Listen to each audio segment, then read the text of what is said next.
नमस्कार भक्तों। क्या आप जानते हैं कि साल में आने वाली सभी एकादशियों में आंवला की एकादशी का विशेष महत्व क्यों माना जाता है? क्यों कहा जाता है कि इस दिन केवल एक आंवला अर्पित करने से भी भगवान विष्णु प्रसन्न हो जाते हैं? आज के इस दिव्य कथा में हम जानेंगे इसका रहस्य। फाल्गुन मास के शुक्ल पक्ष की एकादशी को आंवला की एकादशी कहा जाता है।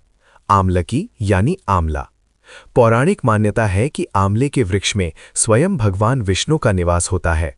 इस दिन आंवले के पेड़ की पूजा करना, उसके नीचे दीपक जलाना और भगवान का स्मरण करना अत्यंत पुण्यदायी माना गया है। कहा जाता है कि इस व्रत को करने से पापों का नाश होता है, दरिद्रता दूर होती है और जीवन में सुख समृद्धि आती है। प्राचीन समय में एक धर्मात्मा राजा था। वो हर एकादशी को विधि विधान से व्रत करता था। उसके राज्य के लोग भी उसके साथ भगवान विष्णु की पूजा करते थे।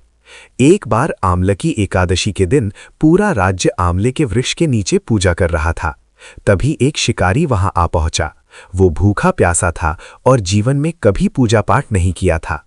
राजा और प्रजा को पूजा करते देख वो भी वहीं बैठ गया। उसने न तो मंत्र जाने न विधि, लेकिन उसने श्रद्धा से भगवान का नाम सुन लिया। उस रात जब उसकी मृत्यु हुई तो यमदूत उसे लेने आए, लेकिन तभी विष्णुदूत प्रकट हुए और बोले, इसने आंवला की एकादशी के दिन भगवान का स्मरण किया है, इसलिए ये विष्णु लोक जाएगा। सिर्फ एक दिन की अनजानी भक्ति ने उसका जीवन बदल दिया।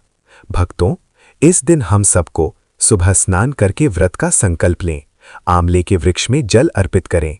ओम नमो भगवते वासुदेवाय मंत्र का 108 बार जाप करें। आंवला या भोजन का दान करें। रात में भगवान विष्णु की आरती करें।